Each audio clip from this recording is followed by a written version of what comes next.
शुरुआत में हमें बताया जाता है कि आज हम जमीन से खड़े होकर आसमान से गिरने वाली मेट्रॉइड्स की बारिश को देखेंगे। यानी कि आज आसमान से बहुत सारी चट्टानों के टुकड़े जमीन पर गिरने वाले थे। ये नजारा हर कोई देखना चाहता है क्योंकि ये जिंदगी में बहुत ही कम होने वाली चीज है। अब ये मेट्रॉइड्स की बारिश काफी ज्यादा होने वाली थी, इसलिए दुनिया भर से सभी स्पेस यानी आसमान के प्रोग्राम्स को बंद कर दिया जाता है। तो अब हर कोई जमीन पर खड़े होकर अपनी आंखों से ये नजारा देख सकता था। इसके बाद हम कहानी के मेन कैरेक्टर एक प्रोफेसर को देखते हैं जिसका नाम एलेक्स था। वो भी अपनी फैमिली के साथ ये चीज देखने को बिल्कुल तैयार था। साथ ही दुनिया भर के अलग अलग लोग भी टेलीस्कोप के जरिए आसमान में देख रही थी। वो काफी बेताब थे मेट्रॉइड्स की बारिश को देखने के लिए क्योंकि वो चीज हर कोई इंजॉय करना चाहता है। यूएस में नासा की एक टीम जिसकी लीडर डॉक्टर मेडी थी, वो भी अपनी टीम के साथ इस चीज पर नजर रखी हुई थी। अब इस रात आसमान में बहुत बड़े बड़े मेट्रॉइड्स के टुकड़े दिखाए जाते हैं जिनका साइज इतना बड़ा था कि अगर एक भी जमीन से टकरा जाता तो दुनिया तबाह हो जाती। अब एक कपल दिखाया गया जिनमें लड़का साइंटिस्ट था और वो अपने इस दोस्त से जल्द शादी करने वाला था। इस साइंटिस्ट ने भी अपना टेलीस्कोप सेटअप कर लिया था क्योंकि हर किसी की तरह ये भी काफी एक्साइटेड और जोश था, पर उसकी दोस्त उससे शादी की बात करना चाहती थी। अब दिखाया गया कि कुछ बड़े बड़े मेट्रॉइड्स जो जमीन की तरफ बढ़ रही थी, अचानक उन्होंने अपना रुख बदल दिया और अब वो चांद की तरफ बढ़ने लगे, जो देखकर सभी लोग काफी घबरा जाते हैं। फिर अचानक एक मेट्रॉइड का बड़ा सा टुकड़ा चांद की सतह पर आकर तबाह हो जाता है, जिससे वहाँ धमाका हुआ और चांद का बहुत बड़ा हिस्सा टूट गया, जिससे अब मेट्रॉइड और चांद का मलबा जमीन की तरफ गिरना शुरू हो जाता है। ये देखकर डॉक्टर मेडी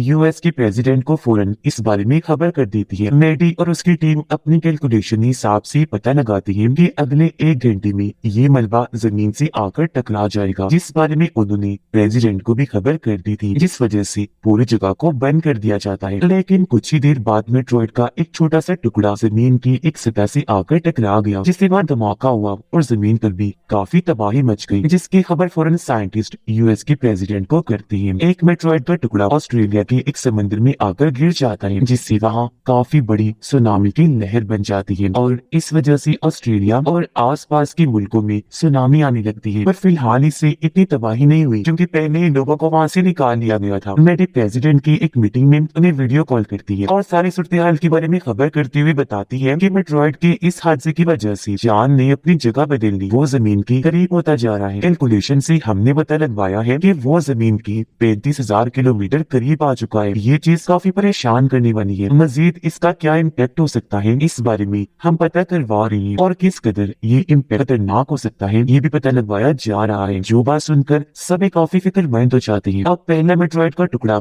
यूरोप में गिरा था। यह टूरिस्ट की टीम यानी जो लोग सैर करने आए थे, वो जब जंगल में घूम रहे थे तो उनकी चीजें जैसे कि मशीन्स, डिवाइसेस, कंपास वगैरह वो अजीब तरह से काम करने लगती है। कंपास यानी रास्ता बताने वाले डिवाइस उसकी सुई अजीब तरह से हिलने लगी और अब देखते ही देखते ये लोग उस जगह पर आ जाते हैं जहाँ मेट्रॉइड गिरा था, जिसकी वजह से वहाँ पर काफी बड़ा गड्ढा बन गया था और इसी की वजह से इनकी सारी डिवाइसेस, मशीन्स वगैरह अजीब तरह से काम कर रही थी। मेडी का एक टीम मेंबर उसे एक नई रिपोर्ट लाकर देता है, जिसे देखकर पता चला कि इस सब की वजह से दुनिया भर में सैलाब, अर्थक्वेक, ज़लज़ले और सुनामी आ रही है। ये देखकर मेडी को लगता है कि ऐसा इस वजह से नहीं हो रहा कि चांद ने अपनी जगह बदली, बल्कि इसके पीछे वजह कुछ और ही है, कोई दूसरा इम्पैक्ट हुआ है। अब क्योंकि खुद मेडी से ये मसला हल नहीं हो रहा था, जो कॉल करके वो एलेक्स को बुलाती है ताकि वो आकर मेडी की मदद कर दे, पर उसने मना कर दिया, ये कहकर कि जब से मेरी वाइफ की मौत हुई है मैं अपने बच्चों को अकेला नहीं छोड़ता। उनकी बात चल ही रही थी कि तभी अचानक उनकी कॉल कट हो जाती है। फिर पूरे शहर की अलग अलग जगह पर होने वाली अजीब चीजें दिखाई गई, जैसे कि प्लेग्राउंड, गैस स्टेशन और कई सारी जगहों पर अचानक इलेक्ट्रिक बिजली और करंट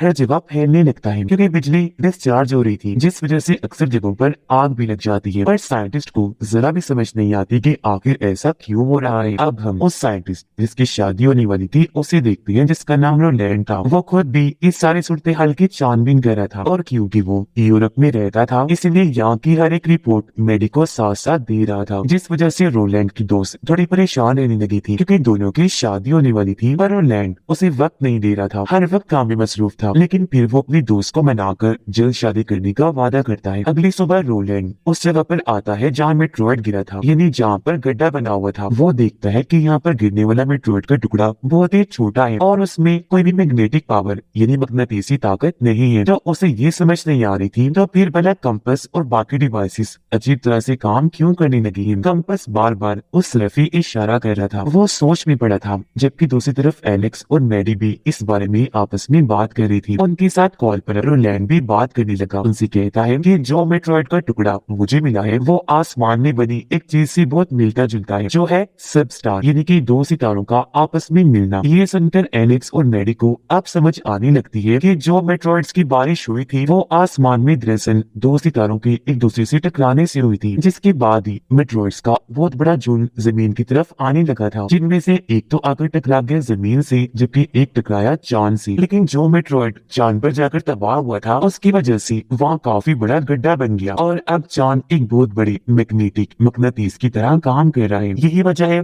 कि जमीन और चांद अपने उन मेट्रॉइड्स की वजह से एक दूसरे की तरफ बढ़ रहे हैं, जो दोनों इन्हीं जमीन और चांद पर गिरे थे, क्योंकि वो मेट्रॉइड से एक दूसरे को अपनी तरफ खींचने का काम कर रहे हैं, जिसका मतलब साफ था कि जमीन और चांद भी एक दूसरे से टकरा सकती है। अब ये सारी जानकारी मैडी प्रेसिडेंट को देती है, जिस पर वो सलाह देती है कि तुम अपनी एक टीम बनाओ ताकि इस चीज पर काम कर सको, जिस वजह से अब मैडी एलेक्स को बुला लेती है ताकि उसे भी अपनी टीम में शामिल कर सके। और इस बार एलेक्स को आना ही पड़ता है। ये पूरी टीम जब बन गई तो टीम के लिए खास किस्म की लैब भी बनाई जाती है, जिनका ताल्लुक अलग अलग मुल्कों के साइंटिस्ट और स्पेस स्टेशन को चलाने वाले लोगों से था। चांद जमीन के इतना करीब आ गया था कि अब वो जमीन से बआसानी नजर आ रहा था, जिस वजह से अगले 2 दिन में बिजली से जुड़ी हर चीज बंद होने वाली थी। अब रात के वक्त एलेक्स और मैडी एक होटल में बैठी जब खाना खा रही थी तो अचानक वहाँ की लैब अपने आप ही फटने लगती है। ये जब बाहर आए चेक करने तो पता चला कि जमीन पर से एक काफी बड़ी इलेक्ट्रोमैग्नेटिक लहर होकर गुजर रही है, जिसने जमीन की ग्रेविटी को इम्पैक्ट किया है, यानी कि ग्रेविटी पर इस लहर के असरात पड़ी है। ग्रेविटी बहुत ही कम हो गई है, जिसकी वजह से दुनिया भर की तमाम चीजें जैसे कि लोग, गाड़ियां, बाइक्स, मशीन, जहाज, हर चीज हवा में उड़ने लगी थी। और अब जैसी लहर गुजर गई हर चीज वापस स्टेबल हो जाती है, यानी अपनी जगह पर वापस आ गई थी। अब एलेक्स अपने साथियों को बताता है कि मेट्रॉइड के टकराने की वजह से चांद का मास जो पहले जमीन से काफी कम था अब वो हद से ज्यादा बढ़ गया है, जिस वजह से चांद का वजन भी बढ़ गया है। उसमें भारीपन आ चुका है और यही भारीपन जमीन की छोटी मोटी चीजों पर अपना असर डाल रहा है। अगर ऐसा ही चलता रहा तो बहुत जल्दी चांद जमीन के बहुत करीब आ जाएगा, जिससे इस तरह की और भी कई सारी इलेक्ट्रोमैग्नेटिक लहरें आने लगेंगी। अब ये सुनकर गवर्नमेंट मजीद तबाही को रोकने का प्लान बनाती है। वो हर चीज जैसे कि जहाज, ट्रेन, ट्रैफिक और लोगों को रोकने का फैसला करती है। हर जगह ये खबर फैला दी गई कि लोगों को अपने अपने घरों में ही रहना है, बाहर बिल्कुल नहीं निकलना। कुछ देर बाद एक और ताकतवर इलेक्ट्रोमैग्नेटिक लहर आई, जिस वजह से फिर से लोग हवा में उड़ने लगे और इस बार तो सिस्टम भी बंद हो जाती है, क्योंकि उनमें ग्लिच खराबी आ गई और तो सैटेलाइट्स और एक दूसरे से राब्ता करने का जो जरिया था, कम्युनिकेशन सिस्टम, वो भी बंद हो जाता है। बहुत तबाही मची, जिससे अब इन लोगों के पास गॉड के भरोसे पर रहने के अलावा और कोई रास्ता नहीं था। उधर रोलैंड काफी देर से अपने दोस्त को कॉल करने की कोशिश करता है, पर उसका राब्ता ही नहीं हो पाता, क्योंकि उसकी दोस्त जब ट्रेन से जा रही थी तो ट्रेन भी हवा में उड़ने के बाद जोर से जमीन पर आकर गिर जाती है, बुरी तरह तबाह हो गई, जिसमें कई सारे लोग मारे गए और कई जख्मी हो गए। और गिरी हुई ट्रेन में ही रोलैंड की दोस्त बेहोश पड़ी थी। सारे कैलकुलेशन करने के बाद मैडी रेसिडेंट को बताती है कि 39 दिनों के अंदर चांद जमीन से टकरा जाएगा। ये बहुत परेशानी वाली बात है, उससे पहले ही हमें कुछ करना होगा। उधर रोलैंड की दोस्त जहाँ बेहोश पड़ी थी कुछ लोग आकर उन्हें रेस्क्यू कर लेती है, यानी कि उनकी जान बचाकर वहाँ से ले गई। अब पता चला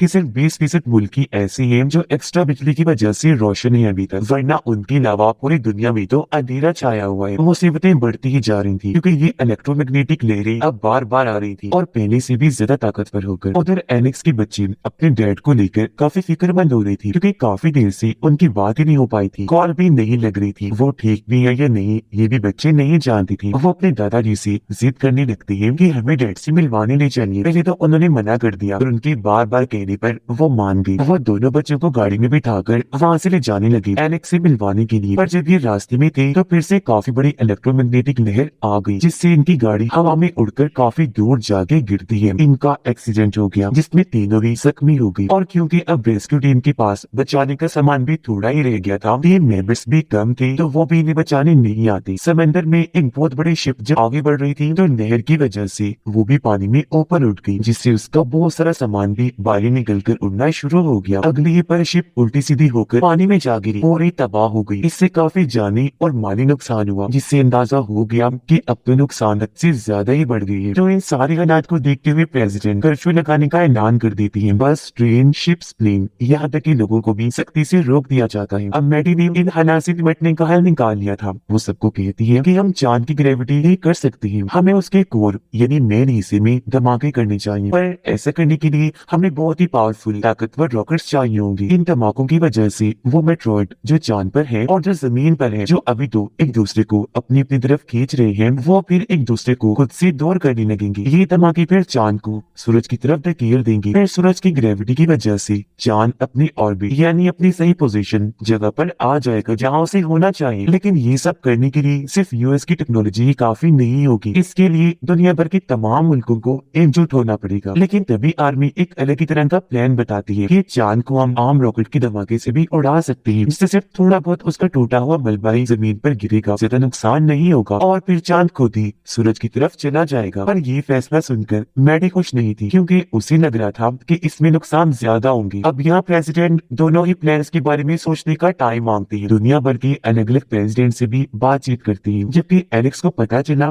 कि मेरी बच्ची और डैड घर पर नहीं है, जिस वजह से उसे काफी टेंशन हुई। अब दुनिया भर में लोगों को पता चल गया था कि हमारे पास बस कुछ ही दिन का टाइम बचा है, जिस वजह से जगह जगह लड़ाइयाँ व दंगे करने लगी, एहतजाज किए जाते हैं, क्योंकि उन्हें इस बात का गुस्सा था कि गवर्नमेंट ने इस मसले को ठीक से हल ही नहीं किया और सबसे ये बात छुपा के रखी हुई है। बिगड़ते हुए सूरत हाल को देखकर दुनिया भर के तमाम प्रेसिडेंट आर्मी वाले प्लान को लेने का फैसला करते हैं। इन्होंने पूरा मिशन तैयार कर लिया था, जिस वजह से लोगों में उम्मीद की किरण पैदा हुई। वो दुआएं करने लगती हैं कि किसी तरह ये मिशन कामयाब हो जाए। अब इस प्लान पर ये लोग काम करना शुरू कर देते हैं और आखिर वो दिन आ ही गया जब इन्होंने रॉकेट को लॉन्च करना था, यानी मिशन के लिए चांद पर भेजना था। जैसे रॉकेट छोड़ा गया, सब लोग यहाँ तक कि एलेक्स की बच्ची और डैड भी देख रही थी, जो किसी तरह बच गई थी। रॉकेट लॉन्च होती ही वो सीधा चांद की उस जगह पर जाकर फट गया जहाँ पर मेट्रॉइड के गिरने से गड्ढा बना हुआ था। बहुत बड़ा धमाका हुआ, पर वैसा कुछ नहीं होता जैसी लोगों ने उम्मीद लगाई थी। ये मिशन पूरा फेल हो जाता है, जो देखकर सभी लोगों की आंखें परेशानी की वजह से खुली की खुली रह गई, क्योंकि अब चांद और भी तेजी से जमीन की तरफ बढ़ने लगा और अब वो 5 दिन पहले जमीन से टकरा जाएगा, जिस वजह से सारे लोग फिर से डरने लगते हैं, क्योंकि चांद भी घूमता घूमता और टूट गया था और चांद वाले मेट्रॉइड ने भी अपनी जगह बदल ली थी, यानी कि अब मसला और बढ़ गया था। इसलिए अभी लोग मेडी के प्लान को लेने का सोचते हैं। यहाँ एलेक्स सबको कहता है कि हमें चांद के कोर को मैग्नेटिक करना होगा ताकि चांद बहुत बड़ा मैग्नेट बन जाए। इससे होगा ये चांद और उसमें बड़ा मेट्रॉइड एक दूसरे को खुद से दूर कर देंगे, जिसके बाद चांद सूरज की ग्रेविटी में जाकर नॉर्मल ऑर्बिट में घूमने लगेगा। लेकिन इसके लिए हमें चांद पर एक मैग्नेटिक डिवाइस को बनाना होगा। तो अब ये लोग फैसला करते हैं कि हम बहुत बड़े मैग्नेटिक सिस्टम को रॉकेट में सेटअप करके उसे चांद पर भेजेंगे और इस पूरे मिशन के लिए कुछ एस्ट्रोनॉट्स जो आसमान में जाकर मिशन करती है, उन्हें भी चांद पर भेजा जाएगा। इस मिशन के लिए दुनिया भर के लीडर तैयार तो हो गए, पर उन्हें कुछ ऐसे साइंटिस्ट चाहिए होंगे जो मैग्नेटिक डिवाइस के बारे में बाकियों को समझा सके। इसलिए अब यहाँ प्रेसिडेंट एलेक्स और लैंड को चुनती है। अपना अपना नाम सुनकर वो दोनों ही काफी दंग रह गए, क्योंकि अब से पहले उन्होंने स्पेस में सफर कभी भी नहीं किया था। वो घबरा इस बात से भी रहे थे क्योंकि इस मिशन में रिस्क था, या कहीं कि ये पूरा ही मिशन मौत का खेल था। लेकिन अपने अपनी फैमिली और दुनिया की हिफाजत करने के लिए उन्हें ऐसा करना ही था, इसीलिए दोनों ही मान गए। और अब मिशन पर जाने से पहले एलेक्स मेडी को अलविदा कहता है और उसे अपने बच्चों और डैड को ढूंढने का भी कहता है। उधर लैंड की दोस्त को जब ये पता चला कि इस मिशन के लिए वो भी जा रहा है, तो उसे काफी बुरा लगा। इसलिए अब वो काफी मुश्किलात का सामना करते हुए रोलैंड के पास आई उससे मिलने। वो भी जैसे अपनी दोस्त को देखता है काफी जज्बाती हो गया। रोते हुए दोनों एक दूसरे को गले से लगा लेते हैं। अब दोनों ही जानती थी कि शायद रोलैंड जिंदा बचकर वापिस ना आए, इसलिए जल्दी दोनों शादी कर लेती है और बहुत सा अच्छा वक्त एक दूसरे के साथ गुजारती है। जिसके बाद दोनों यूरोप आए, जहाँ से मिशन पर जाने की तैयारी करने लगी। इनके साथ 2 और एस्ट्रोनॉट्स भी जा रही थी। उधर एलेक्स की डैड की हालत काफी खराब हो जाती है। उन्हें पता था कि अब मैं बचने वाला नहीं हूँ, इसीलिए वो दोनों बच्चों को आखिरी अलविदा कहती है, जिसके कुछ ही पलों के बाद उनकी मौत हो जाती है, जिस वजह से दोनों बच्चे अकेले रह गए थे। पर इनकी किस्मत अच्छी थी, क्योंकि एक अच्छा इंसान इनको शेयर तक लिफ्ट देने की ऑफर करता है। दूसरी तरफ रोलैंड का मॉड्यूल लॉन्च हो जाता है और अब रोलैंड चांद पर आकर वहाँ कोई ठीक मुनासिब जगह ढूंढने लगा, जहाँ वो अपनी चीजों सामान वगैरह को सेटअप कर सके। मेडी को भी एलेक्स के बच्चे मिल गए थे, इसीलिए वो फौरन राब्ता करके एलेक्स को इस बारे में बता देती है। ये जानकर वो काफी खुश हो गया और अब वो वीडियो कॉल करके अपने बच्चों को अच्छे से अलविदा कहता है। जिसके कुछ ही देर के बाद इनका ये मिशन शुरू हो गया और वो लैंड वाला मॉड्यूल चांद की सतह पर उतर जाता है। अब इनके मिशन की पूरी वीडियो लाइव दुनिया भर में दिखाई जा रही थी। सारे साइंटिस्ट एस्ट्रोनॉट चांद पर आकर अपनी डिवाइस मशीन को वहाँ सेटअप करने लगते हैं। कैलकुलेशंस करके इन्हें पता चलता है कि जो जगह इन्होंने चुनी थी, इन्हें जो इनका टारगेट है वहाँ तक जाने के लिए इन्हें 6 घंटे लग जाएंगे। इसके अलावा जब इन्हें बैटरी में गड़बड़ का पता चला तो वो इसे भी बदलने का सोचती है, पर इसको भी बदलते बदलते 5 घंटे लग जाने थे। इसलिए अब जनरल इनसे राब्ता करता है, कहने लगा कि तुम चांद की पूरी सतह को स्कैन करो और जिससे जमीन पर इम्पैक्ट हुआ है